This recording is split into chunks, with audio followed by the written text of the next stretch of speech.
હર હર મહાદેવ, જય શ્રી રામ, જય માનવ દુર્ગા. માતાજીના પાવન પર્વ નવલા નોરતા દરમિયાન ચાલો સત્સંગ કરીએ ચેનલની અંદર મેં પહેલો વિડીયો મૂક્યો હતો. એમાં બ્રહ્માજીની પ્રાર્થનાથી માં જોગમાયા પ્રગટ થાય છે અને વિષ્ણુ ભગવાનને જગાડી મધુ અને કેટબ નામના દૈત્યને સંહાર કરે છે. તે કથા આપણે પહેલા વિડીયોમાં જોઈ ગયા.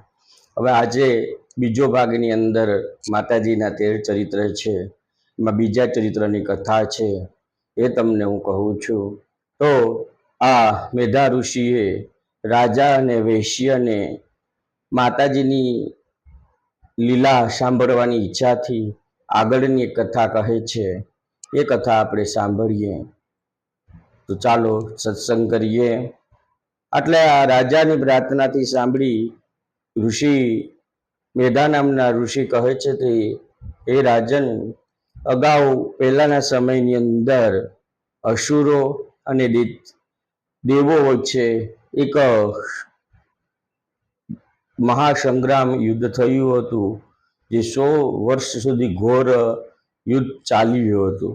તેમાં અસુરોનો સ્વામી મહિષાસુર હતો અને દેવતાઓના નાયક ભગવાન ઇન્દ્ર હતા. તે યુદ્ધમાં દેવતાઓની સેના મહાબળવાન અસુરોથી પરાજય પામે છે. દેવતાઓ અસુરો સામે હારી જાય છે. સમસ્ત દેવતાઓને અસુર જીતી અને મહિષાસુર ત્યારનો ઇન્દ્ર બની જાય છે. ત્યારે પરાજિત દેવતાઓ પ્રજાપતિ બ્રહ્માજીને આગળ કરી તે સ્થાને જઈ પહોંચે છે કે જ્યાં ભગવાન શંકર અને વિષ્ણુ બિરાજમાન હતા. દેવતાઓને મહિષાસુરના પરાક્રમનો તથા પોતાના પરાજયનો યથાવત વૃત્તાંત દેવરાજ ઇન્દ્ર કહી સંભળાવે છે અને તે બંને દેવેશ્વરોને વિસ્તારપૂર્વક કહી સંભળાવ્યું. તેમણે કહ્યું, હે ભગવાન, સૂર્ય, ઇન્દ્ર, અગ્નિ, વાયુ, ચંદ્રમા, યમ, વરુણ તથા બીજા દેવતાઓને પણ અધિકાર મહિષાસુરે છીનવી લીધેલો છે અને પોતે જ સૌનો અધિષ્ઠા બની ગયો છે. તે દુરાત્મા અસુર મહિષે સમસ્ત દેવતાઓને સ્વર્ગમાંથી કાઢી મૂકેલા છે. તેઓ અત્યારે મનુષ્યની જેમ આ દેવતાઓ વિચરી રહ્યા છે. દૈત્યનું આ સઘળું અકૃત્ય અમે તમને કહી સંભળાવ્યું. હવે તમારા જ શરણમાં આવ્યા છીએ. તમે તેના વધનો કોઈ ઉપાય વિચારો, નહીં તો આ મહિષાસુર છે દેવોને જીવવા નહીં દે. આ પ્રમાણે દેવતાઓના વચન સાંભળી ભગવાન વિષ્ણુ અને શિવે દૈત્યો પર ઘણો ક્રોધ કર્યો.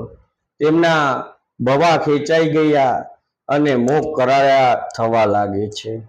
ત્યારે અત્યંત ક્રોધે ભરેલા ચક્રપાણી શ્રી વિષ્ણુના મુખમાંથી એક મહાન તેજ પ્રગટ થાય છે.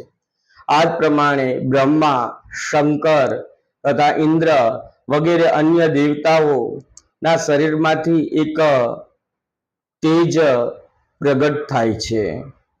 આ બધું તેજ મળી અને એક બની ગયું અને આ તેજ એક બનતા મહાન તેજનો એક પુંજ સમૂહ ત્યાં જાંજલવાન પર્વતના જેમ ચમકવા લાગે છે.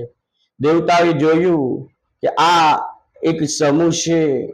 એકત્રિત થયાથી જે તેજ બન્યું છે એ સ્ત્રી રૂપા, નારી રૂપા માં પરિણમે છે અને તે પોતાના પ્રકાશથી ત્રણેય લોકોમાં વ્યાપી રહ્યું છે. તે તેજ ત્રણેય લોકોને ઉજાગર કરી રહ્યું હતું અને જે શિવજીનું તેજ હતું, જે ભગવાન શંકરનું તેજ હતું, તેમાંથી તે દેવીનું મુખ પ્રગટ થયું. યમરાજના તેજથી તેમના માથે વાળ ઉગી ગયા. વિષ્ણુ ભગવાનનું જે તેજ હતું તેનાથી તે શક્તિની ભુજાઓ એટલે કે હાથ થઈ જાય છે. ચંદ્રમાના તેજથી તેના સ્તંભ બને છે અને ઇન્દ્રના તેજથી મધ્ય ભાગ એટલે કે કમરનો ભાગ બની જાય છે. આમ જે દેવોએ તેજ આપ્યું હતું તેના તેજથી આખું જગદંબાનું, માં નવદુર્ગાનું સ્વરૂપ છે એ જાંજલમાન થાય છે. આમ માના દરેક શરીરના અંગોનો પ્રાદુર્ભાવ થાય છે.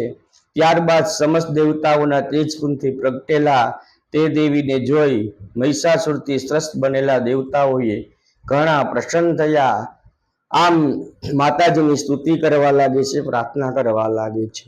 પિનાક ત્રિશુલધારી ભગવાન શિવ, ભગવાને તેમના ત્રિશુલમાંથી એક ત્રિશુલ ઉત્પન્ન કરી શૂળ ભગવાને કાઢી અને તેમને આપે છે, જગદંબાને આપે છે. ભગવાન વિષ્ણુએ પોતાના ચક્રમાંથી એક બીજું ચક્ર ઉત્પન્ન કરી અને ચક્ર ભગવતીને અર્પણ કર્યું. વરુણ ભગવાને શંખ આપ્યો, અગ્નિએ તેમની શક્તિ આપી, વાયુએ ધનુષ્ય તથા બાણ ભરેલા તર્કશ આપે છે, બ્રહ્માજી તેનું કમંડલ આપે છે.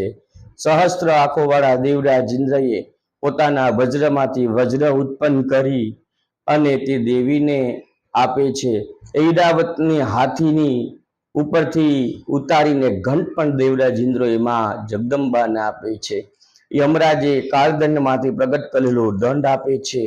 વરુણે પાશ આપ્યું, પ્રજાપતિએ સ્ફટિકાક્ષ માળા આપે છે. સૂર્ય પોતાના કિરણોથી તેજ દેવીને સમસ્ત રોમકૂપોમાં ભરી દીધું. કાળે તેમને ચમકતી ઢાલ અને તલવાર આપી. ક્ષીર સમુદ્રએ ઉજ્જવળ હાડ તથા ક્યારેય જીર્ણ ન થનારા બે દિવ્ય વસ્ત્ર આપ્યા. અને એ જ સાથે તેમણે દિવ્ય ચૂડામણી, બે કુંડળ, કડા, ઉજ્જવળ અર્ધચંદ્ર, બધા બાહુઓ માટે કેયુર, બે પગો માટે નિર્મળ નુપુર, ગળાની સુંદર આંસળી અને બધી આંગળીને પહેરવા માટે રત્નોની બનેલી વીંટીઓ ભગવાન પોતપોતાના આયુધો આપવા લાગે છે. આમ વિશ્વકર્માએ અત્યંત નિર્મળ પરશુ આપ્યું. એ સાથે અનેક પ્રકારના શસ્ત્રો, અભેદ કવચ માં જગદંબાને દેવતાઓએ પોતે અર્પણ કર્યા. આમ દેવોના તેજથી સમૂહથી ઉત્પન્ન પ્રાદુર્ભાવ જગદંબાનો થઈ અને બેતા દેવતાઓએ તેમને પોતપોતાના અસ્ત્ર શસ્ત્ર છે માં જગદંબાને આપે છે. ત્યારબાદ તેમણે વારંવાર અટ્ટહાસ્ય કરતા મોટા અવાજ ગર્જના કરી. તેમના ભયંકર અવાજથી સગળું આકાશ ગુંજી ઉઠે છે. માની જે ભયંકર અવાજ હતો, આકાશની અંદર ત્રાહિમામ ત્રાહિમામના પુકાર થવા લાગે છે. આમ દેવીએ અત્યંત મોટા અવાજ કરી અને સિંહ ગર્જના ક્યાંય સમાઈ શકી નહીં. તેની એ સિંહ ગર્જના સામે આકાશ નાનું થવા લાગ્યું અને અત્યંત પ્રબળ પ્રતિધ્વનિ પડઘો પડ્યો, જેનાથી સમગ્ર બ્રહ્માંડની અંદર હલચલ મચી ગઈ છે. સમુદ્ર કંપી ઉઠ્યા છે, પૃથ્વી ડોલવા લાગી છે, બધા પર્વતો હલવા લાગ્યા છે. તે સમયે દેવતાઓએ અત્યંત પ્રસન્નતાપૂર્વક સિંહવાહિની દેવી ભવાનીને કહ્યું, હે દેવી, તમારો જય થાવ, તમારો વિજય થાવ. એ સાથે જ મહર્ષિઓએ વિનમ્ર થઈ ભક્તિપૂર્વક ભગવાન માં જગદંબાની સ્તુતિ કરવા લાગી. ત્યારે સમસ્ત ત્રણેય લોકોની ખળભળી ઉઠેલા જોઈ દૈત્યો પોતાની સમસ્ત સેનાને કવચ વગેરે સજ્જ કરી હાથોમાં હથિયાર લઈ એકાએક ઊભા થઈ ગયા. તે સમયે મહિષાસુર અત્યંત ક્રોધિત થઈ અને બોલ્યો, આ શું થઈ રહ્યું છે? આ માતાજીનો ચમત્કાર પ્રાદુર્ભાવ થવાથી દૈત્ય મહિષાસુર હકોબકો રહી જાય છે. આવી નારી, આવી સ્ત્રી શક્તિ, આવા અસ્ત્ર શસ્ત્ર ધારણ કરેલી જોઈ આવું અટ્ટહાસ્ય જે બ્રહ્માંડને નાનું પાડી દે એવું અટ્ટહાસ્ય જોઈ મહિષાસુર સમજી શક્યો નહીં, આ શું થઈ રહ્યું છે.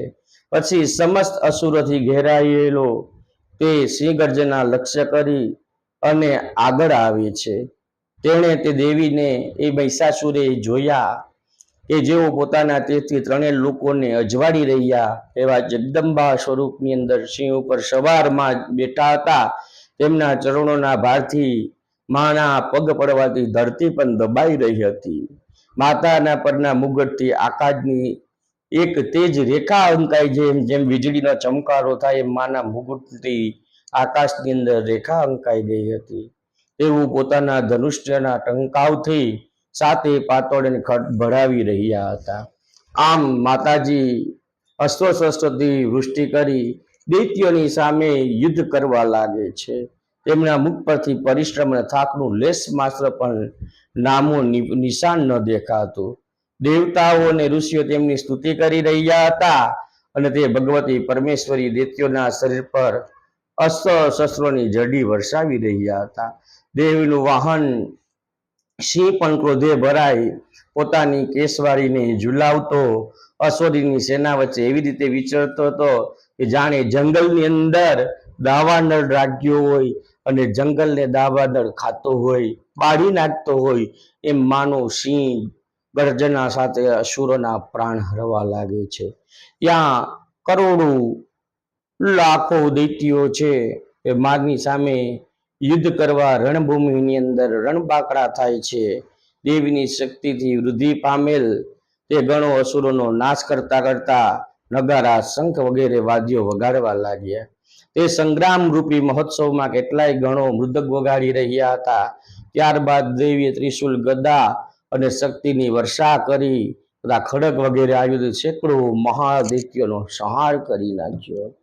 કેટલાકને ભયંકર ઘટનાથી મૂર્છિત કરીને મારી નાખ્યા.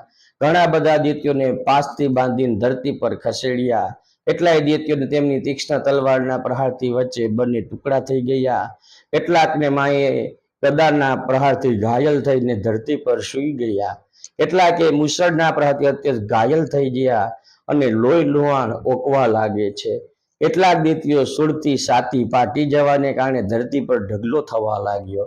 તે રણભૂમિમાં બાણોના સમૂહની વર્ષાથી કેટલાય અસુરોની કમરો તૂટી ગઈ હતી. બાજ પક્ષની જેમ ઝપટ મારનારા દેવોને ખાસ ત્રાસ આપતા દૈત્યો પોતાના પ્રાણ છોડવા લાગ્યા. કેટલાયના હાથ છીનભીન થઈ ગયા, કેટલાયની ગરદનો કપાઈ ગઈ છે, કેટલાય દૈત્યોના માથા કપાઈ જાય છે, કેટલાય અસુરોના શરીર મધ્ય ભાગેથી ચીરાઈ ગયા. કેટલાક મહાદૈત્યો જંગાઓ કપાઈ જવાથી પૃથ્વી પર ધરી પડવા લાગે છે. આમ માએ મહિષાસુરની સમગ્ર સેનાનું નિકંદન કરી નાખ્યું અને જેમ ઘાસ અને લાકડાના મોટા ઢગલાને આગ થોડીક ક્ષણોમાં ભસ્મ કરી દે છે અને તે સિંહ પણ પોતાના કેસવાડી ઝુલાવીને દૈત્યોના શરીરમાંથી જાણે તેમના પ્રાણ વીણતો હતો. ત્યાં દેવીના ગણે પણ તે મહાદૈત્યોની સાથે એવું યુદ્ધ કર્યું કે જેથી આકાશમાંથી ઉપેલા દેવતાઓ તેના પર ઘણા સંતુષ્ટ થયા અને માતાજી ઉપર પુષ્પવૃષ્ટિ કરવા લાગે છે. આમ માં જગદંબાઈ સિંહ વાહિની નવદુર્ગાએ મહિષાસુરની સમસ્ત સેનાનું નિકંદન કાઢી નાખ્યું. મહિષાસુરના સેનાને હારેલી જોઈ મહિષાસુર અત્યંત ક્રોધાયમાન થાય છે. આ ચરિત્રની કથા છે. મહિષાસુરની સેનાને બીજા ચરિત્રની અંદર માએ સંહાર કર્યો છે. એ કથા મેં તમને કહી છે. હવે આગળ ઉપર માતાજી મહિષાસુરનો વધ કરશે અને ઇન્દ્રાદી દેવતાઓએ માતાજીએ જે માના જગદંબાના ગુણગાન ગાયા છે એ ચરિત્ર ત્રીજું અને ચોથું છે. એની કથા હું આગળના વિડીયોમાં કહીશ. જો તમને આ મારા વિડીયો પસંદ આવે તો લાઈક કરો, શેર કરો, સબસ્ક્રાઈબ કરો. ચાલો સત્સંગ કરીએ, ચેનલ સાથે જોડાઓ અને વધુમાં વધુ ભક્તગણો આનો માતાજીના સત્સંગનો લાભ રહેશે એવી નમ્ર અપીલ. જય મા જગદંબા, જય મા નવદુર્ગા.